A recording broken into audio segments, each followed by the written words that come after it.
What is he? Did he fall in the toilet or something? What is taking so long? He's having like relatively loud arguments or discussions, at least. I shouldn't say arguments, discussions with someone, and I'm enjoying it. I mean, I'm hoping I can kind of. Like I'm recording. I'll just keep it all in the show. Yeah, yeah. Let's see what we can get here. Ding.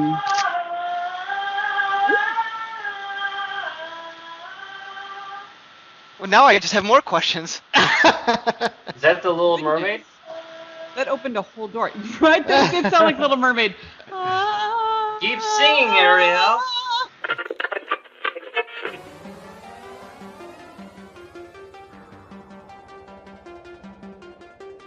It's that time again. Time for the all-new Culture Cast, which begins right now. Okay, welcome back everyone to the all-new Culture Cast. And today is a very special episode. And since we can't do roll call anymore because no one knows how to do it, I'll just say who's here and you could say hi. So first we got Cousin Charles. Hello, everyone. We got Rick back again. How's it going? We got Mike. Hey. And we got Corinne. Hi. And we're all here to talk about it's finally come down to this. I guess every podcast that talks about pop culture eventually has to do this. So after 180 something odd episodes, we are talking about the immortal classic 2003's The Room, starring Tommy Wiseau and other people. I'm going to be referring to him as Tommy W because I have no idea how you pronounce his last name, and I always pronounce it differently. So I'm just going to call him Tommy W. He doesn't even it's know. It's like the French bird, oiseau. They say that in the book, that he thinks it's supposed to be the French for bird, oiseau. And also Greg Sestero, the other, everyone knows and loves Greg, the guy who wrote the book later. Yep. Okay. So, I actually just, despite me knowing the broad strokes of this movie and seeing it discussed ad nauseum for the past 10 or so years, I actually just watched it for the first time the other day, like all the way through. Good Lord. Oh, wow. I've never seen the whole thing. What's that? I've never seen the whole thing. Really? I hope you shared that moment with your kids. That way they can experience the cinematic. Honestly, it's the greatest film since Citizen Kane, and I say that with no joking in my voice whatsoever. It's very family appropriate too. Mm-hmm. Well, interesting. I found a copy of it on YouTube. That way I wouldn't have to track it down on like a streaming service or the library or anything like that. You can't stream it. You can't stream it. He's made it so you can't. You have to buy a physical version of it. So you were smart to do that. Yeah. Find it on YouTube. But they blurred out all the sex scenes in there, which I'm fine with. But You're welcome. You're welcome. I've heard enough about the sex scenes in it to know that like I'm not missing anything sexy or anything else. So, I watched the first 5 minutes today just to familiarize myself with it a little bit, and it is like a bad porn. You know. I don't know what you guys are talking about. This is you and I clearly watched two very different movies. In my movie, Brie Larson was in it. Weeks, just sex from beginning to end, quite honestly. Well, it starts off with the little neighbor kid coming over and asking if he can go upstairs, and then they say no, and he just wanders upstairs anyways, and he's like, I just want to watch you guys. And it's like, what is happening? What is happening? He wanted to watch them. I thought that was very clear. That came through. It never makes sense how old this guy is. He talks like he's maybe 12. They say he's in college. I don't care what age he is. Assume he's in college. They never actually say it. They just say homework, school, something like kind of hint to it. You're right. He does say when I finish college. The character is incredibly immature, and yet oddly at some point ends up selling drugs, and you're like, wait, how old is this guy? But he has his own condo, but it's paid for by Tommy, but still he lives alone. Yeah, so much doesn't make sense about this character. He's terribly underdeveloped. He doesn't make any sense. He's also old enough to say, I love your wife. That's okay. Go on. Right, it's like I kind of want to kiss her face in things. Something about her makes me want to kiss her, and I'm like, are you 8? Like what? But then also I have a girlfriend, and yes, we make love and we're in love, and I'm like, How old are you? Yeah, the character is very ambiguous of Denny. And He's the old interesting enough. thing is, He's go old ahead, enough. Cuz. I was gonna say he's old enough to be selling drugs, but still young enough where Johnny could still potentially adopt him as a son. So he's somewhere in between. Yes. It's a very very confusing how old Denny, and he lives alone in his own place. Furnished, Well- I mean, paid for by someone else, but still, you know. Well, he's still got to borrow a cup of sugar. Guardian. He's still got to borrow a Yes. cup of sugar from time to time because big city living. You And know they he really also- has They're sugar. supposed to be living in San Francisco. That is not cheap. Yeah. So his place is probably $4,000 easily for like a studio apartment for a closet, you know. Yeah. It doesn't make a lot of sense. And also everybody lives in that building. Mark lives in it apparently, and the random psychiatrist friend who becomes another actor at some point also lives in this building. Everybody lives in this building. Shares that roof. See, I don't know if everyone lives in the building. I think just everybody just like in Friends where despite the fact they each had their own apartments, they all went to Central Perk to hang out. Right. It's the same thing. Johnny's apartment is the Central Perk of their little friend circle. Just you need a place to make out, get a blowjob. Johnny's apartment. If you want your mother to tell you that she's dying, yeah, like these are all. Hey, that's a good question. definitely Which have room breast is the room? Is the living room the room? Is their bedroom the room? What's the room? Life is the room. That's what I Which think. room is the room? Yeah. A good movie So many presents answers. A great movie presents just the question alone. It's like Exactly. a Kubrick movie. He's like Kubrick, okay? That's It's the true. I level walked this away with guy's so many playing on. questions, and that means that they did it right. That fact that I walked away with more questions than answers. Yeah, because we're talking about it now. Exactly. If it was straightforward, it would just be like, oh yeah, that's a thing. All right. Next How many thing. films Yeah, are still but, talked you know, about with one 17 over the years cuckoo's after the nest. fact? Yep. So, the thing about Denny is that's like the least weird thing about this movie. Well, that's just the first weird thing that pops up. But yeah. No. The first weird thing that pops up is Johnny walking into the door and starting to talk. And then you realize, oh no, this is the lead. Right. I He would apparently say- has been in a relationship with this woman for 7 years, and that brings up a million other questions. But also, his accent and terrible, of what he knows of the English language is not 7 years worth. That's Clearly. for sure. Like, Clearly, you guys have not spent any time in the Louisiana area. That is the most Cajun accent I've ever heard. is it though? Is that what they all sound like over there? Yeah, that's exactly. Yep, you guys have never seen a movie or TV show where they talk like that in the Louisiana Bayou area. It's perfect. I think what's Yeah, I never saw that zombie show on HBO that took place there. What's that? Blood? True Blood. Oh, Yeah. the vampire. Is that one. what they all sounded like on True Okay. Blood? They all I think sounded like John. They all sounded like Johnny. Oh, hi, Suki. Oh, hi, Swookie.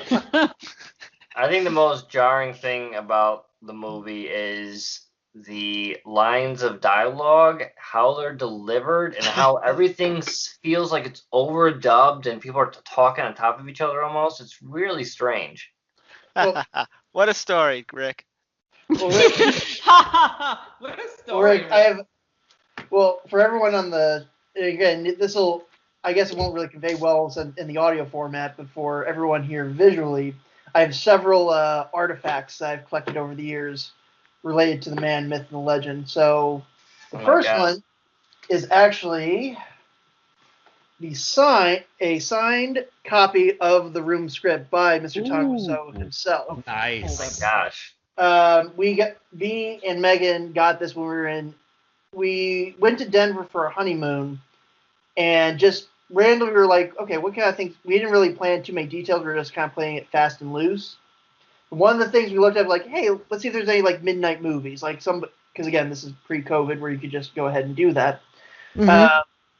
So we just have to look, And yeah, Tommy was going to be there for a midnight screening of The Room, and it was going to be our last night in Denver. I'm like, perfect. So we got to meet the man. Of course, in order to meet him, you have to get again. Tommy Wiseau, if he's anything, he knows how to sell an image. He knows how to ride this image. Because in order to get a picture with him, it's not just you got to buy like a ticket or a piece of merchandise. No, you each have to buy a piece of merchandise. So I have two things. I have the script, which has to Meghan and Charles, love, Tommy Wiseau, heart, two hearts, and then it says P.S. Be happy. Oh, that's nice. That's more than the actors in the movie got. It is a 124-ish page masterpiece. This is my holy Bible. How many times have you reread it? I've not. I mean, I know the movie pretty much off by hand, so I've not actually sat down and actually read the script itself from start to finish. So you're not a true fan, clearly. Now, Tommy's is listening that, right now. out of curiosity, is that the script they used to make the movie, or do they write that script after the movie, right? Like, are the lines of dialogue different or anything? It says, I mean, on the front of it, it says copyright circa 1999 and then copyright 2000. Is it shooting script? Like, is it describing like camera angles and stuff? I can't imagine they would be that detailed, but. It's got what the sets are: exterior street outside the apartment, afternoon. So, wow. It's I think as legit as you can get for a script on The Room. That I is wonder interesting. if they cut awesome. anything that's there's extra stuff in there that they cut for time or pacing issues, but Hey, it takes a lot to get to that 90-minute mark. apparently. So That's what stock what footage was is the for. second artifact you got? Oh, well, let's see. I couldn't get it. I have a big. So this during my college days, liberated a poster that they had around campus for like when they were going to show when Mizzou was going to show The Room, like kind of like an end of semester sort of deal. Mm-hmm. That's in the basement. I didn't feel like lugging that up. But the other thing I have, a signed headshot of the man himself. Oh, The nice. headshot. Oh, he's so young. Hey, I don't think that's him. He's not wearing the sunglasses. You can see his eyes. These eyes will pierce into your soul, Nick. They're very haunting Mhm. in the best way possible. Now, has he made any other movies or been in any other movies, or was this the one? Oh, like movies. Let me see, because I actually hold on. He had He's like been- a TV series he tried to get off the ground that bombed or something like Best Friends or something Neighbors? like that. Yeah, something like that. But Really? Has anybody seen that? We saw the first episode of it, and it was all right, but it kind of seemed like he was purposely going over the top bad. I don't know. It was terrible. Like, I mean, he really can't catch that lightning in a bottle again. Yeah.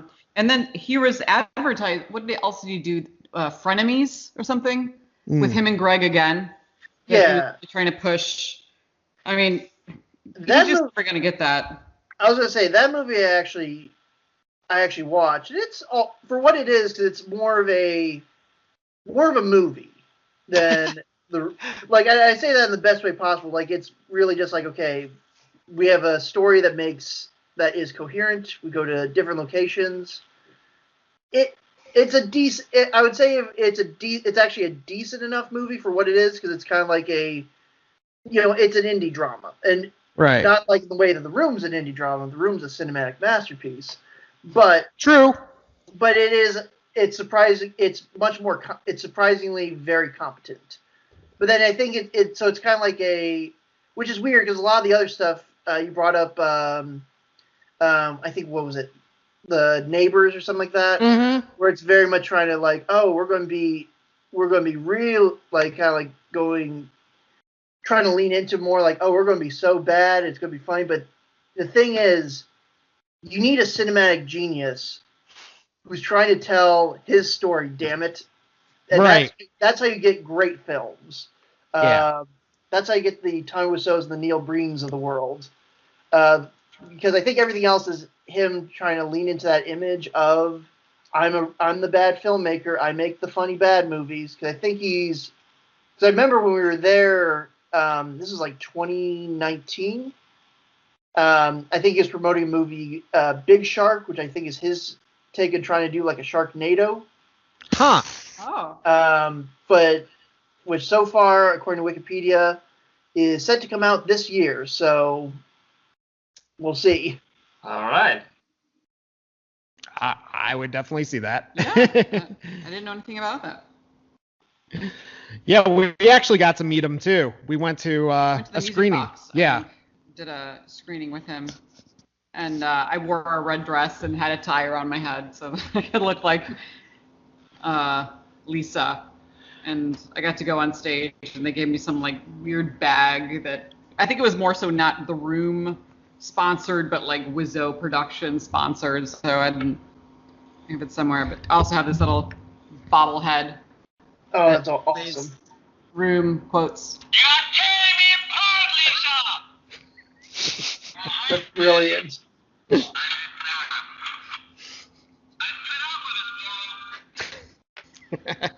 I mean, how can you not have one? You have to get one of those. We're kind of all in on this. Yeah. Yeah.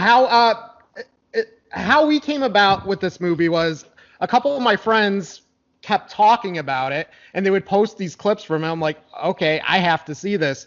And they said, you need to watch it with riff tracks. And I was like, okay, what's riff tracks? And they showed me the website, and I was really excited to learn it's the guys from Mystery Science Theater 3000. You know, the guy and the two robots who would watch really bad movies and make jokes.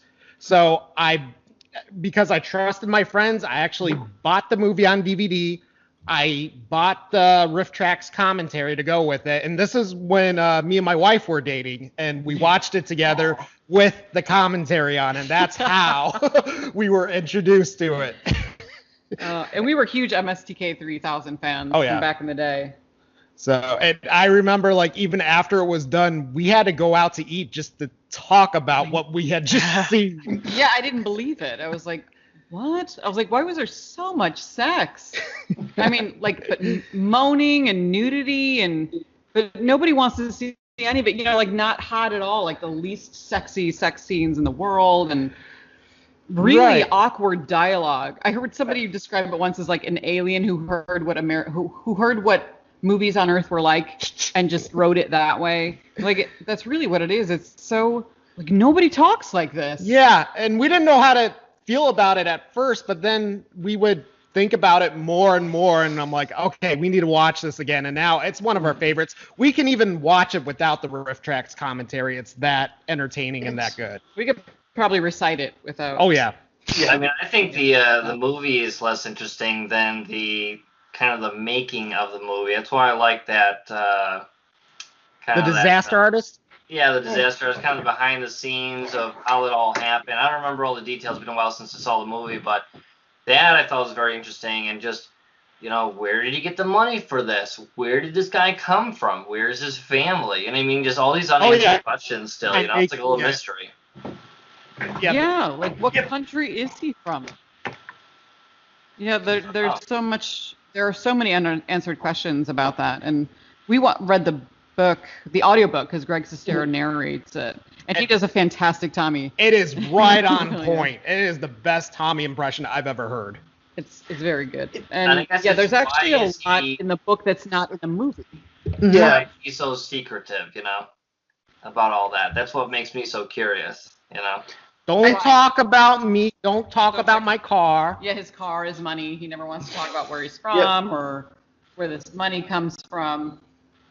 His weird, like this business selling leather jackets or something he had in San Francisco.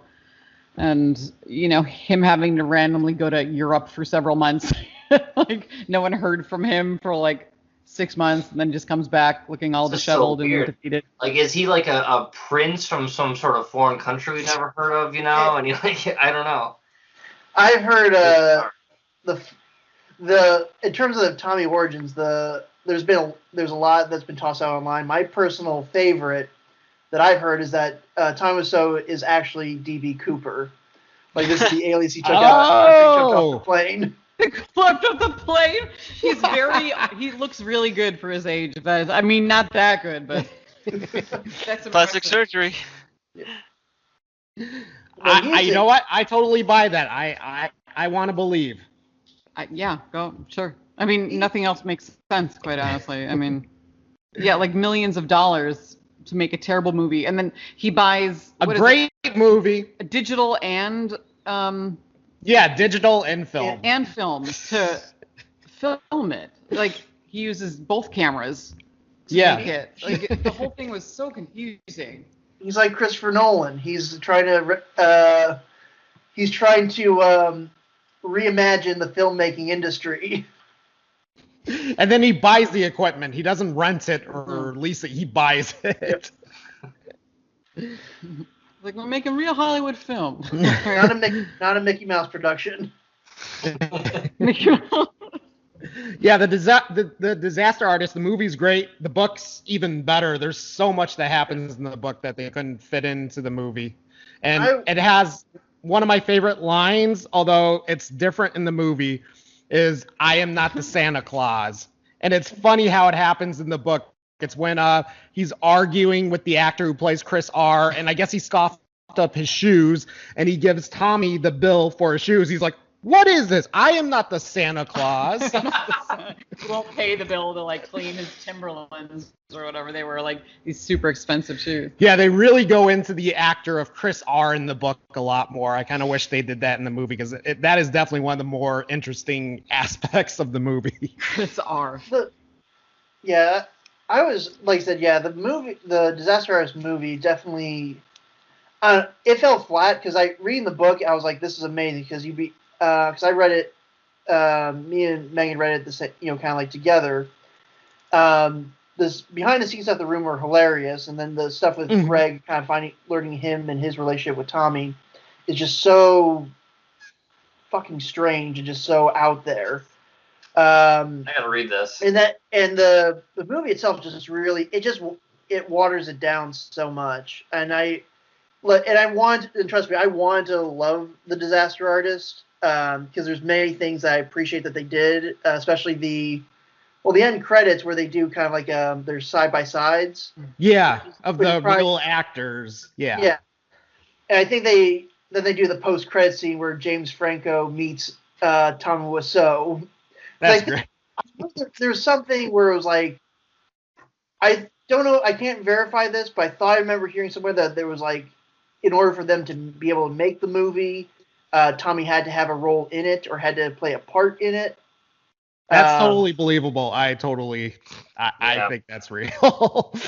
That seems like a Tommy thing he would do. I would say there's so many streaming services. It's like somebody just pick it up and make a different version of it and make it longer and make it into like a 10-part series or something like that. I would totally watch it.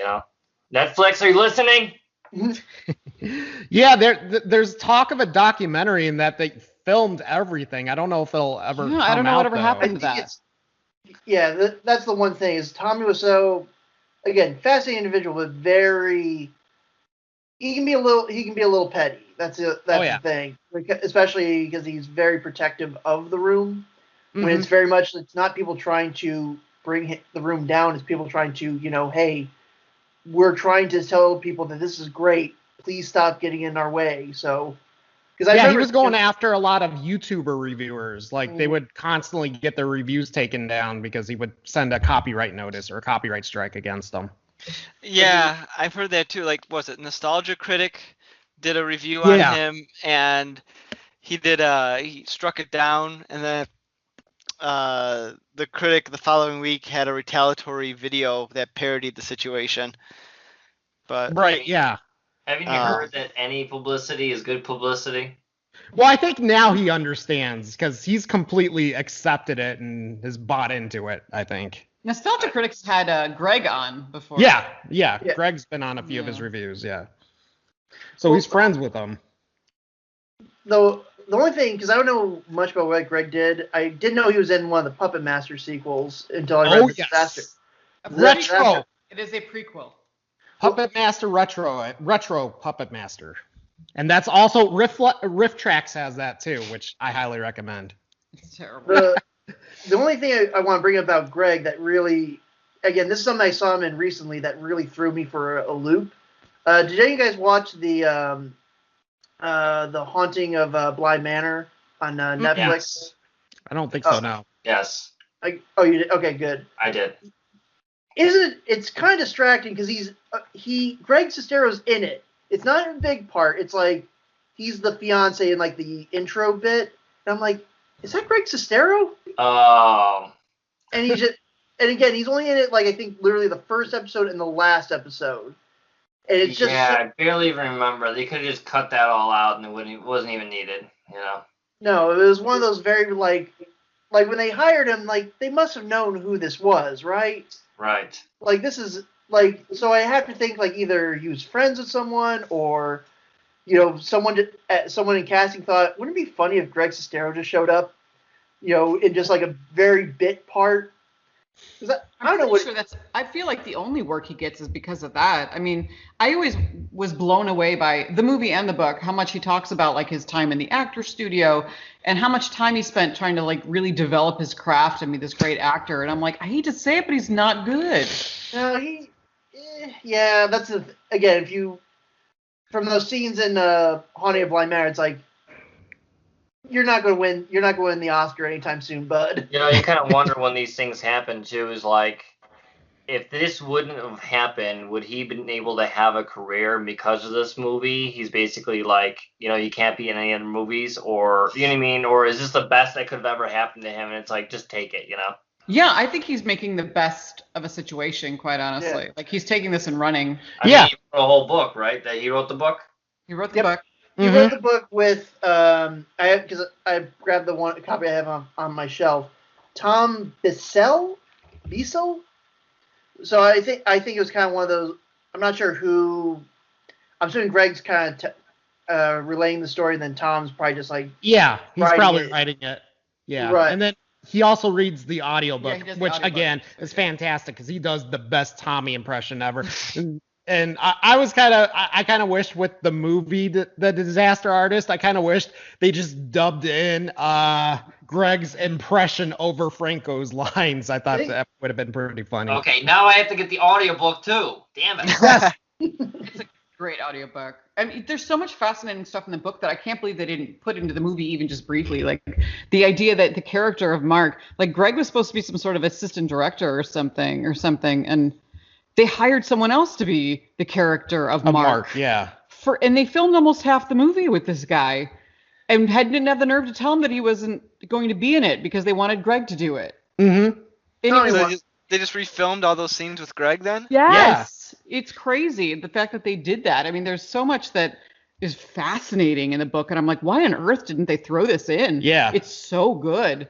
It's like, So what the hell was he thinking? Did he explain where he got the idea for this movie, or he just wrote the script in like a 2-hour fever and then? I had heard that what's his name, Tommy Wiseau actually tried to make this into a novel, and it was like some 600-page novel, and then he just decided to take that novel and turn it into a screenplay. Yeah, and he really wanted it to end with him being a zombie or vampire? I think so. And then driving away in the car. And floating into the air. Nothing really happens. It's like an episode of like a bad soap opera. Like it's just like, it's bizarre to me. The plot of this movie, to move back to the movie briefly, is like Johnny's wife is not in love with him, so she's trying to manipulate the situation to leave him and cheat with his best friend, and that's it. It was the Greg character, right? Yeah. Mark. Greg. And then someone gets shot, or what happens? He kills himself at the end. Spoilers. Yeah. Okay. Because he's sad that everyone's betraying him. Yeah. Even though it's so weird. Like, he didn't get his promotion. Oh no. Mm-hmm. Yeah. I didn't get my promotion. They said they were supposed to give me one.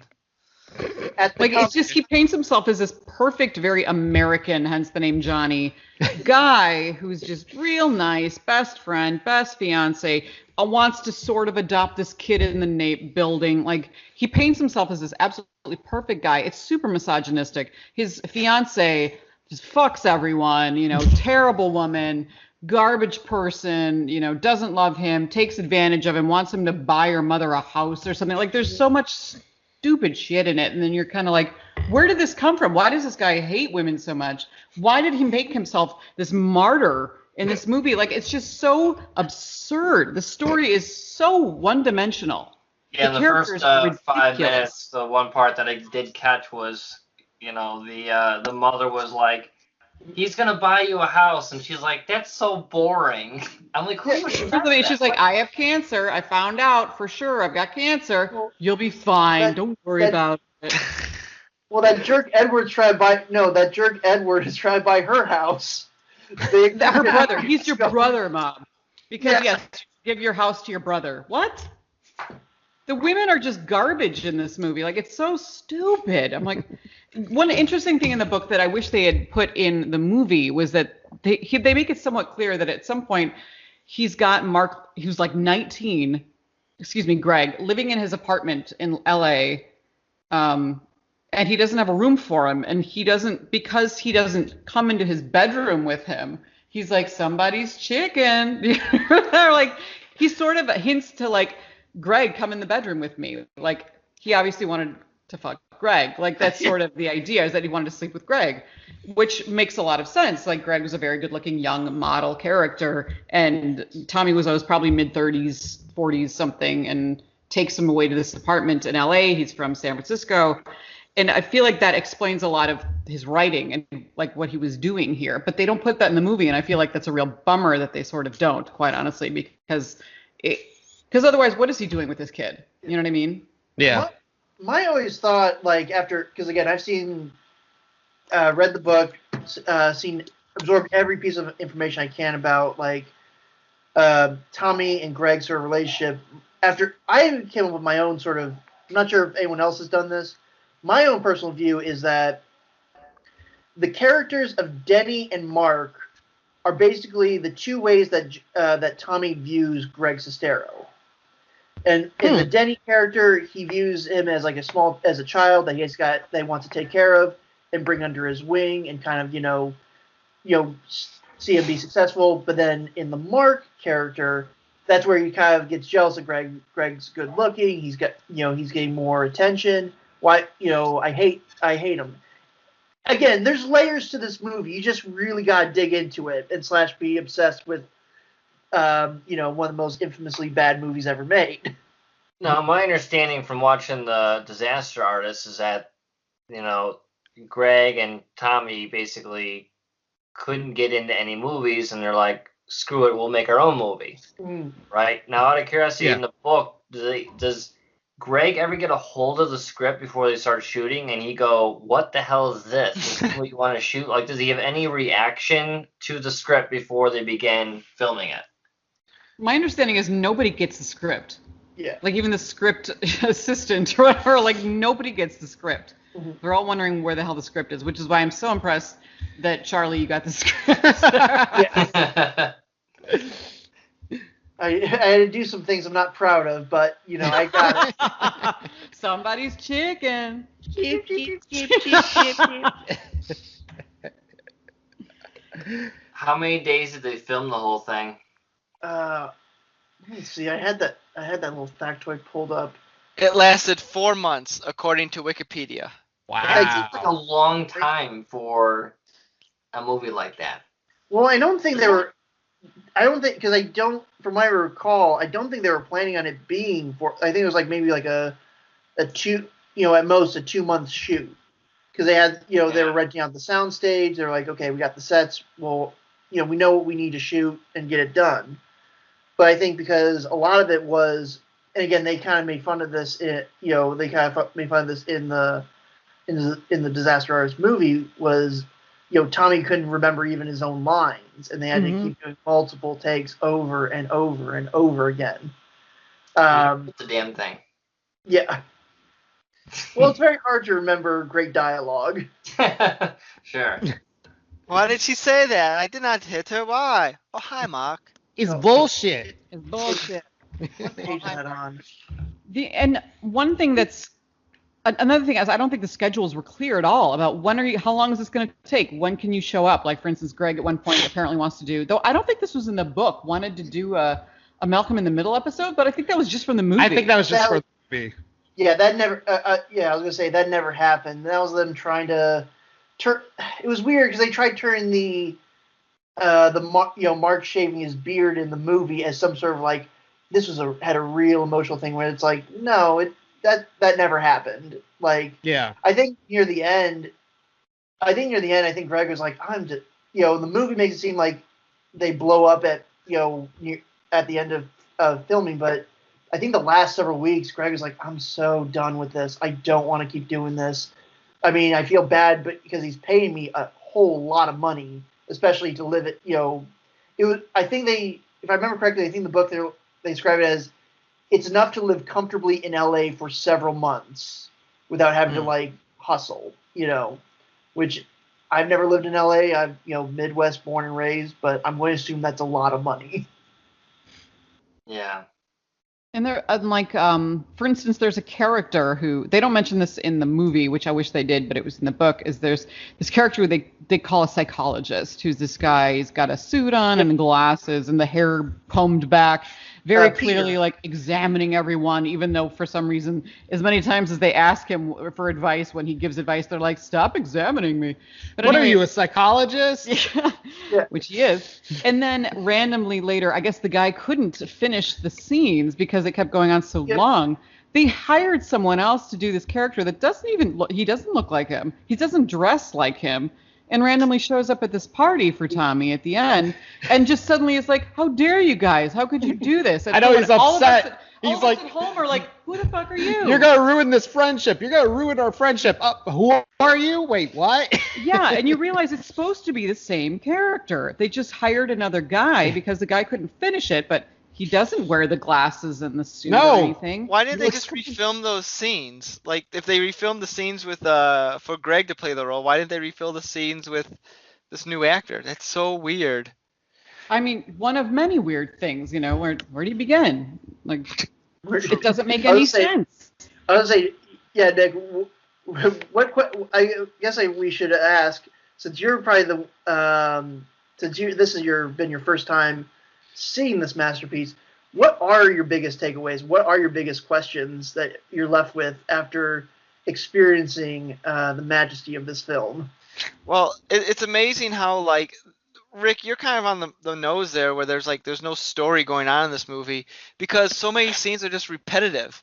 Mm-hmm. It's like, how many times, like, I don't love him. I don't love him. You should tell him, I'll do it later. I don't love him. I don't want to talk about it. I don't want to talk about it. I don't want to talk about it.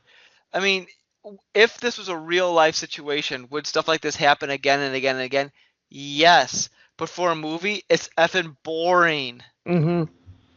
It's like he needed a script editor or someone or something because, oh my God.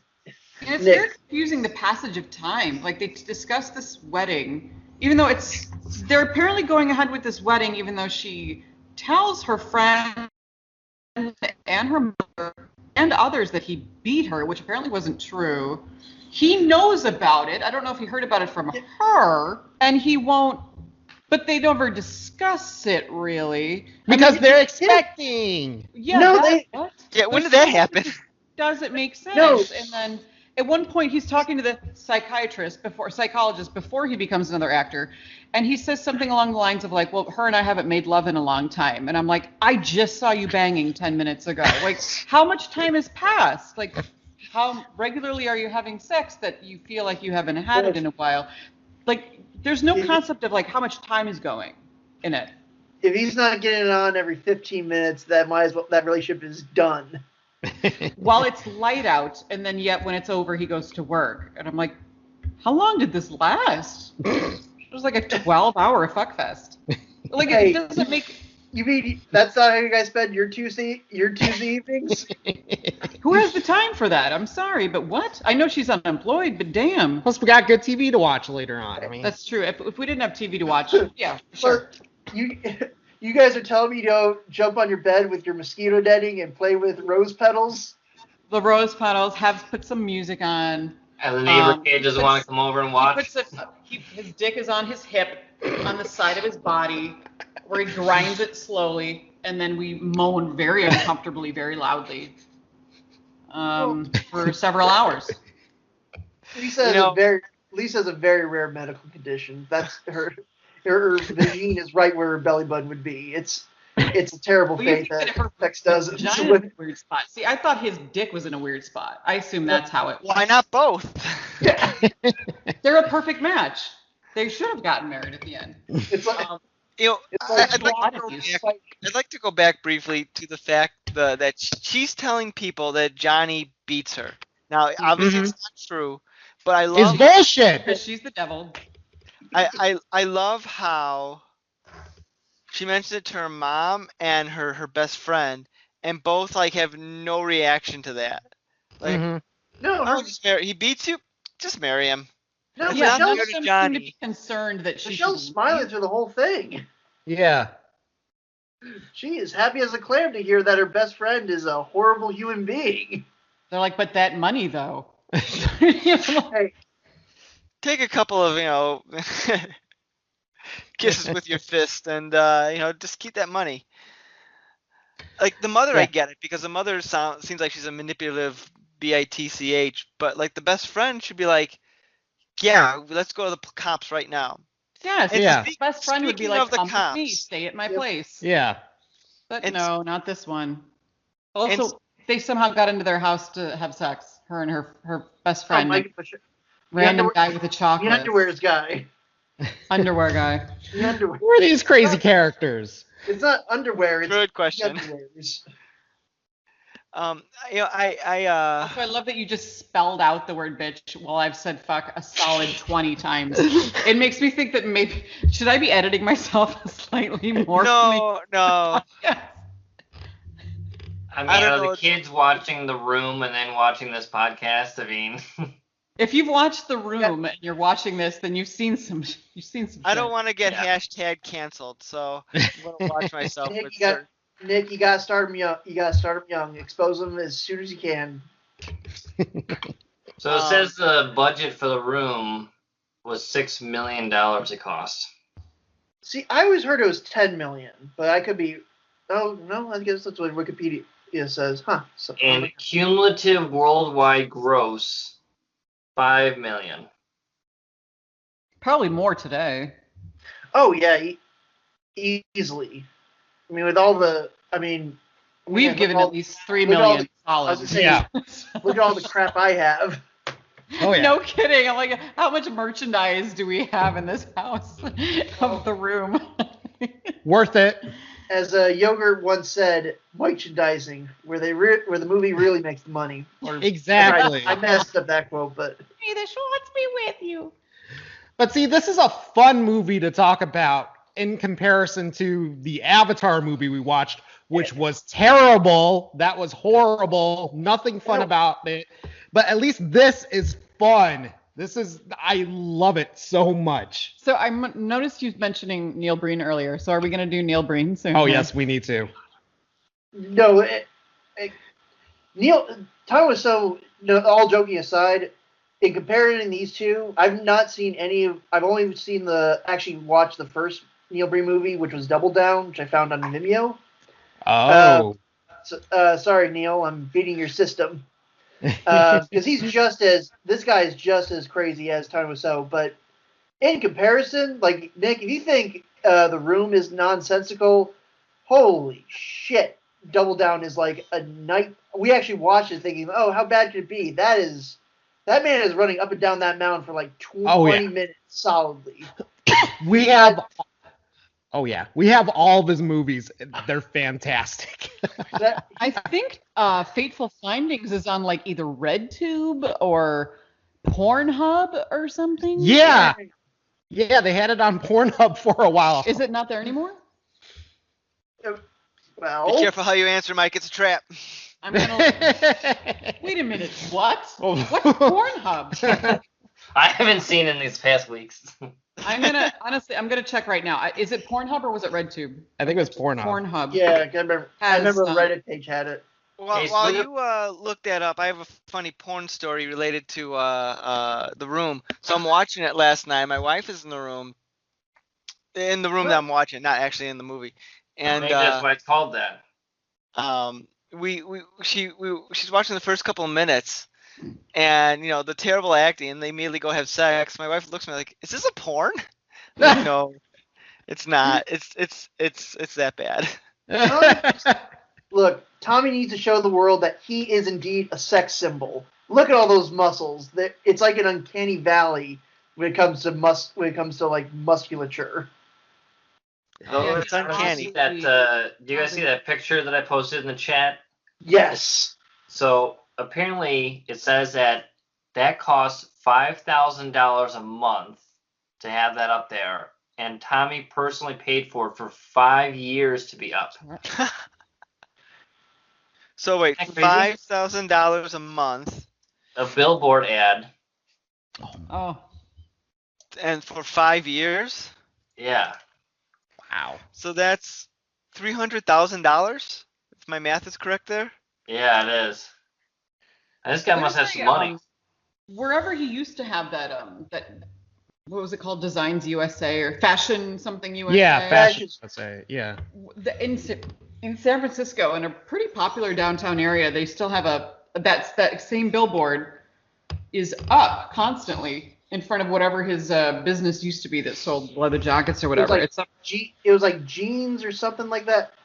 The funny thing about that, because I can't remember, because they bring it up in the book, and I looked it up online. So I think at some point I know we're kind of going back and forth between The Room itself and The Disaster Artist, but they're all sort of intertwined. It's part of the Tommy universe, just like the MCU. Yeah, the Tommy Wiseau cinematic universe. Exactly. We're all just bit players in it. But I remember they described it because I think at some point someone, either Greg told him or his acting teacher told him, "Oh, you need to have a demo tape or something like that of to show talent agencies hey, here's what I can do," something like that. And so he did a demo tape technically, but he also used it as a commercial for his jean store, because he was reading Shakespeare, because he's he was reading. You can find that on YouTube or something. Yeah, it's him in this whole Renaissance getup going, "To be or not to be," and then he's going into the sales pitch for his jeans. It's so bizarre. He's again full Michelangelo. He's got a candelabra. It's about what you'd expect if someone told Tommy, so hey, you gotta make a demo tape. All right, I make demo tape, but I also do commercial at the same time. I guess no one said he couldn't. Hey, he wanted to make a porn and a movie. He did it. Wants to make a commercial and a demo tape. He did it. Hey, he wanted to show that he was an action star, so he had to wrestle the gun away from Chris-R. Let's talk about that for a second, because that made me hilarious. I love how the drug dealer wants to kill Denny for reasons, and give me my fucking money. And he And by the way, Chris R, I do believe, is the best actor in the movie. And the best named actor. That's what I'd call my drug dealer. First name, last initial. Like I'm in Alcoholics Anonymous. And on top of that, Johnny and Mark just take him away and don't worry, he's in jail now. That's not how the law works. No. They took the law into their own hand, Nick. All they do is push him in a door, which apparently we all now assume it's over. He's not coming back for what is probably thousands of dollars worth of money because he was pushed out a door. We'll assume that's done now. And we'll see. And they never actually clarify, was he selling drugs? Was he taking them? I thought he was taking It them. makes sense that you'd think so. They talk about it like that, but he said that he needed money, so wasn't he selling them? Like it doesn't make sense at all. You're supposed to be doing it for money, but Chris Dashar is a very reasonable drug dealer. He lets you, get high, and then you can just pay him back later. But better have his fucking money.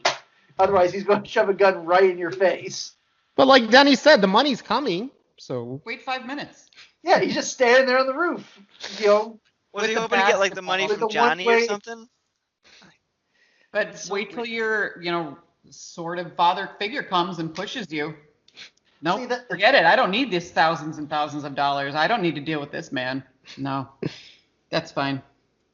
See, I learned my lesson. Chris R. is now a lawyer. Is he really? No, it's just so absurd the fact that this really huge issue is like crammed into like 3 minutes of the movie. Somebody deciding suddenly to sell drugs and then like, what? No, you're not. Okay, I'm not. Yay. And also, I know in the book, they say the guy who played Chris R. is terrifying. He was just horrifying, really intimidating. Right, they have that in the movie too, I think, a bit. Yeah, but he was someone who wasn't an actor at all, but he was very muscular and was just kind of like, thought it might be sort of fun, but horrifyingly like terrifying to this guy who plays Denny. Well, I mean, just way over the top. He really got into his role. Yeah.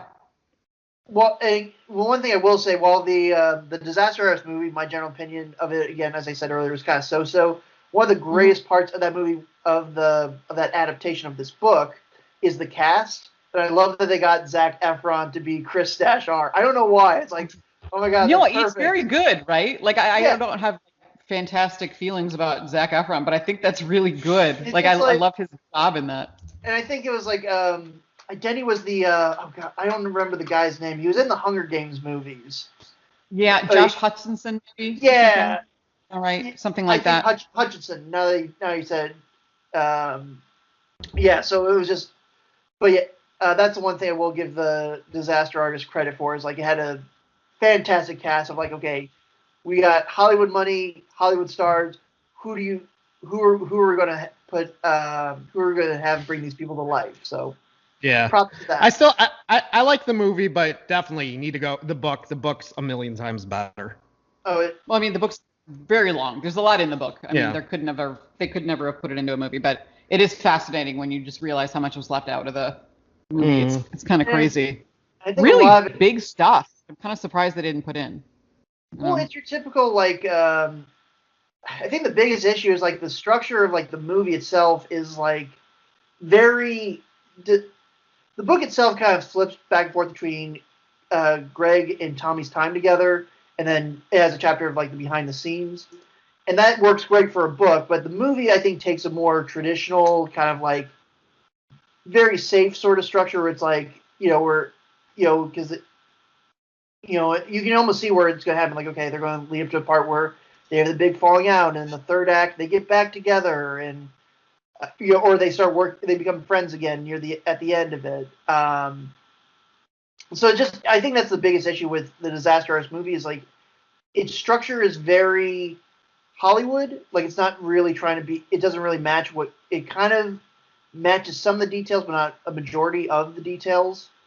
Well, just like the Social Network, right? Like if they have a structure, make it a movie, right? Right, and I think that's the thing. It's like you can either make a documentary of like you either do like a documentary thing where you just kind of basically have people tell their story, or you have to kind of come up with like a storytelling framework that actually that makes sense narratively, like when you put it down on paper. Like the details can be all weird, but the general beats of of your typical 3-act structure.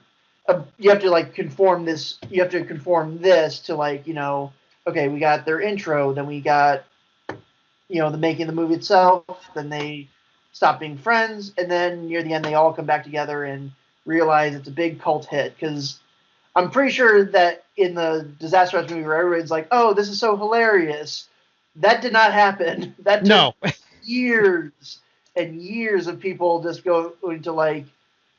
I don't know, like little like art house theaters and seeing this Right, movie. and like film students randomly like kind of checking it out, and Ye- things. Yeah, it takes years for it to take off. And also like in the movie, they make it seem like they meet in like a film class, in like a acting class, and then like a few months later, they're living together and writing this movie and producing it. But I mean, there was years between that meeting and them actually making the movie. And in the meantime, Greg goes and does the retro Puppet Master while they're still living together. Tommy goes back to Europe for months at a time and no one knows what happens to him. Like there's so much there's years between that period of them struggling and not getting work before, Mark decides, all right, Greg decides, fine, I'll make this shitty movie with Tommy. Like, And he said those exact words too. that was it. He's like, fine, this Puppet Master was terrible. I'm gonna make this shitty movie. Yeah. I've actually never seen Puppet Master 3. Don't bother. Okay. Don't bother. Oh, If Gorehound was here, he'd be, what? We gotta talk about Puppet Master 3 now, because he loves those movies. Fun thing, which I don't know why I wish they kept this in, is that Greg speaks fluent French, which I found somewhat fascinating in the book. They talk about it a lot, and like that's how he really opened up to Tommy, was because, like they say, Tommy's last name, they spell it Wiseau, Wiseau, but it's supposed to probably be like bird, Wiseau in French, which is like Oiseaux or something, and it's someone tells him something like France a gagné, which is like France won when they won the World Cup back in like '94. And that's how Greg was like, oh, I speak French too. And that's sort of how they kind of got together to talk. Because like his mother is French and speaks very good French, but for in the movie for some reason it's Megan Mullally and she doesn't have a French accent or anything. But Right. And that's the fact. Yeah, and I kind of wish they kept that whole French thing in, because that's how we get Retro Puppet Master. Was the guy was supposed to be French, and he does this French accent while he's auditioning for it. Because otherwise, I mean, it's a terrible movie. He's terrible. But they were like, oh wow, this guy actually has a French accent. Fine. Let's give him this movie, and that's kind of how he gets it. Like, I actually felt that was, I don't know, I felt like it was valid. I wish they kind of kept that in the movie. The fact that Greg had this French connection, so to speak. I'd heard that Greg never knew what his character's job actually was, and they had a theory that he was an undercover cop because he's always like doing random things. Oh, I've never heard that. I don't know where I heard that from, but I thought I heard there was this is something that he thought that was probably going on. I like it. I mean, he doesn't do it. Like, who does what he does? Like why he suddenly changes his appearance and in the middle of the movie. Like just sitting in cars randomly. That's why he's so good at sneaking around. And maybe he only has sex on staircases. and maybe he's wearing a wire. That's why he keeps saying, "What's going on? What's going on?" He has to ask, "What's going on?" That's why he's always like, "You're not a cop, are you? You have to tell me if you are." What's funny is me and Mike made a movie for a class in high school. It was about 30 minutes long, and I think it is better structured and better put together, and it did not cost $6 million, I'll tell you that much. No. There's no sex scenes. I've seen it. It's very good. Uh, It's very funny. I We remember should watch that and do a podcast on it Yes. next week. I'll set that one out. We'll look at all of our high school videos that we may have made and just. I think I remember when I was a young Brian's in buck. it. Nick, I think I remember when I was a young buck, you showed me one of the Earthman movies where someone jumped off a garage. Yeah, we did that. Yeah. Well, it was camera trickery that made it seem like we jumped off a garage. What high school was that? Where'd you go? Elk Grove High School in Elk Grove, Illinois. Shout out to Elk Grove. So, What are the chances that the names would be similar? It's amazing. you son of a bitch. No, just kidding. Son of a bitch. There you go. I gotta stay consistent. You gotta make me look terrible. Good job. Not that it's hard to do.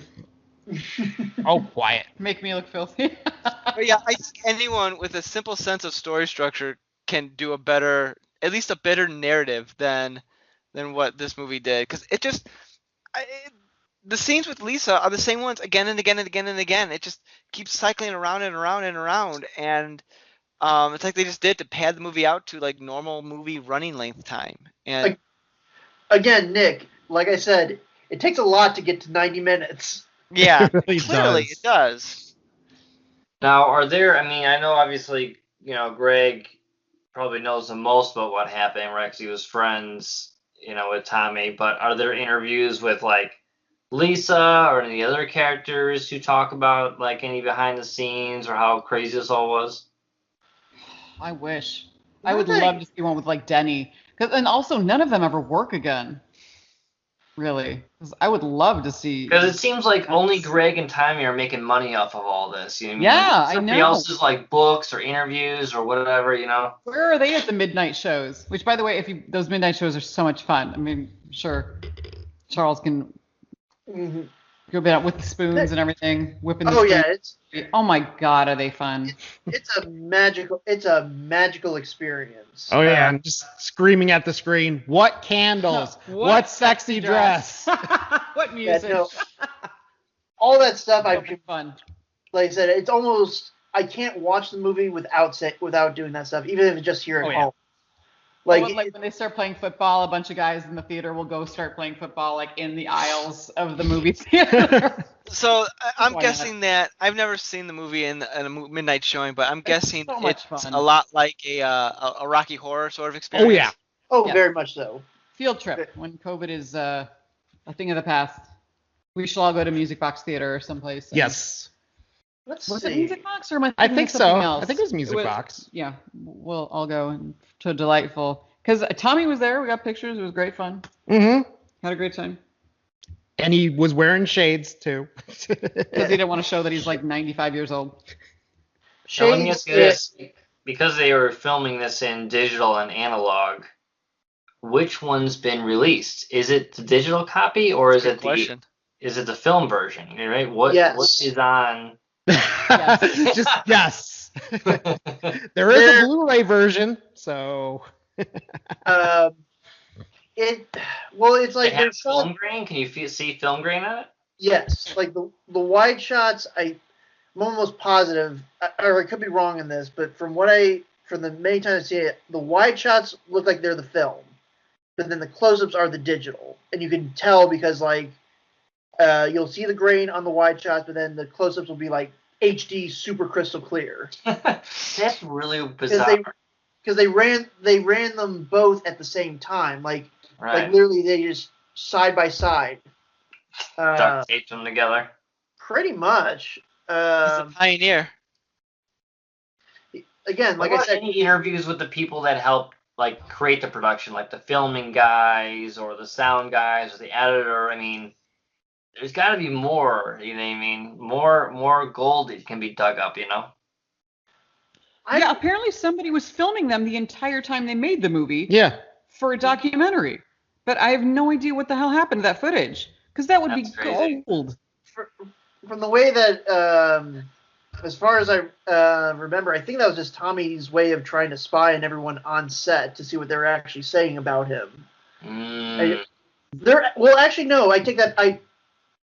Yes, I think it's like a yes and no. Yes, I think he was using that to see if anyone was talking shit about him behind his back. But because on my copy of The Room, there actually is behind the scenes stuff of like, where it's not really well put together. It's literally just like I could have put it together in like iMovie or something like that. Because literally, like you'll have shots of like people walking around the set, and then maybe like one of the actors talking about the movie. But again, kind of like, it's trying to talk about it in the nicest terms possible. Like again, this is while they were probably making it, but it's not really like it doesn't feel like a proper like behind the scenes documentary. It's very rough is probably the best way to describe it. I still want it.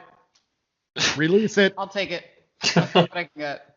Release the Tommy cut. I'm trying to see if COVID slowed him down on his website, but I don't. No, on the DVD. Nothing it's not Tommy. Is there a commentary with Tommy? Like, does Tommy do a commentary at all? Does anybody do a commentary? I don't think so. I think he does a 3-minute interview, and they actually had to dub he had to redub his voice in the interview, I think. God, There- the accent is so thick. Oh, There okay. is, I know there's a behind the scenes where like like on the DVD on the Blu-ray that I have, it's a behind the scenes of him talk or like literally like I think it's Greg like being the interviewer or just like at least doing a voiceover for interview questions, and then it's cutting to just Tommy giving like very much Tommy Wiseau responses, which aren't really responses to the questions, just more like his logic behind certain decisions that were made in the movie, like why do you guys play tuxedos in football or play football in tuxedos? And I think his response is something along the lines of, "I wanted to show that football could be played anywhere at any time," which I do have a I quick. am very American. Yeah. Hey, he's as American as apple pie. I love the Santa Claus. This is an American movie. This is a big Hollywood film. No Mickey Mouse production. Yeah. I actually do have one quick story that I would feel bad if I did not bring up. So a lot of my friends, we saw this movie in college. I remember the first time we watched it together. Like I rented the DVD from this local place. It's kind of around but it's kind of around here in Columbia, but they've kind of sort of gotten rid of the DVD rental part. Regardless, so that's one of the movies that we really bonded over. And then fast forward several years later to my wedding, and one of the things I asked the photographer, like, "Hey, we're all in our tuxedos. We've got a football. We're going to toss it around.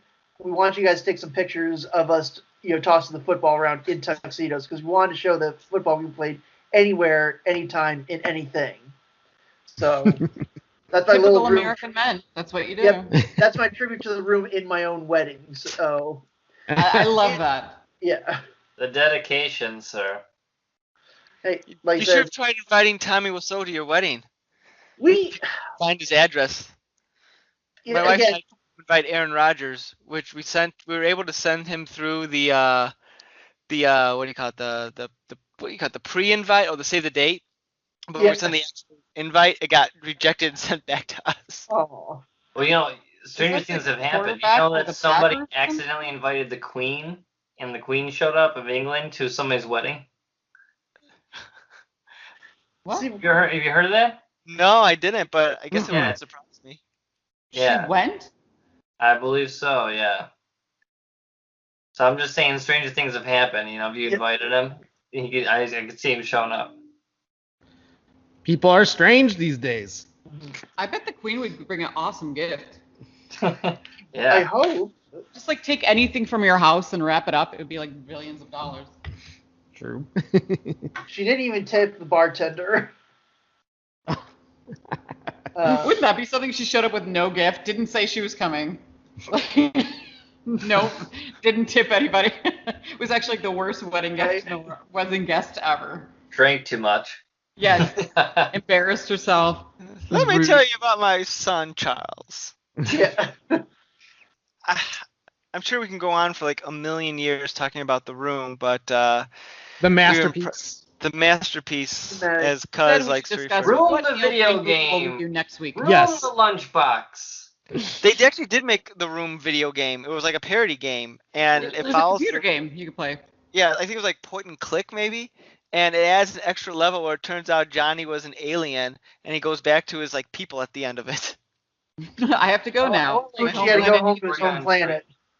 And I'm sure they probably did a porn parody that probably has less sex in it than the movie. There was like Oh, the video game. I better played acting. the one you're talking about. I think I played it, and yeah, it shows him showering in his ass and everything, which is so like the movie. Like you don't want to see it, but here it is. It's Tommy ass. Hey, he wanted to show that he is indeed a sex symbol. You gotta have some TNA to sell the movie, and that's your TNA. That's your money shot right there.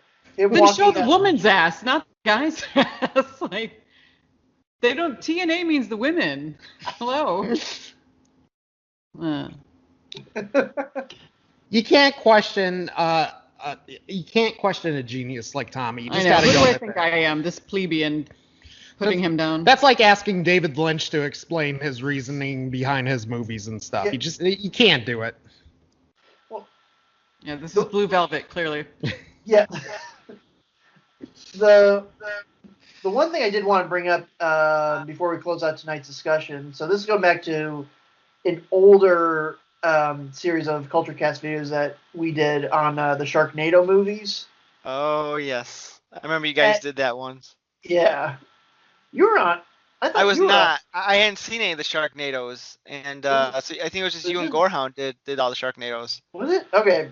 Now, like I said, my memory started getting fuzzy in my old age, but I've always had kind of like a theory, like in order to make a really great bad movie, you have to have someone behind the scenes who really believes that everything they're doing is the best possible decision to make a great movie.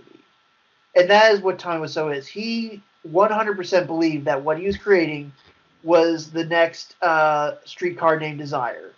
Mm-hmm. That is what he truly, at his core, believed he was making. Because something like a Sharknado and a lot of those like the Asylum movies, like they're trying to be serious, but at the same time they also, I think everybody involved, like, this is a piece of shit. Like the director's like, look, this is a paycheck.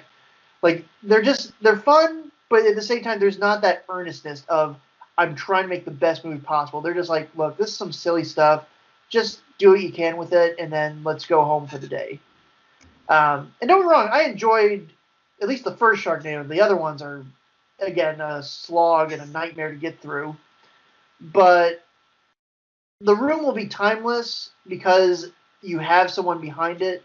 The Neil Breen's films will be timeless because you have someone as crazy as Neil Breen, who completely believes in what he's doing too. Like he is genuine. He thinks he is making films that are changing the world. And I'm sorry. Yes, we're gonna have to save that for a future episode. We all need to do a Neil Breen episode.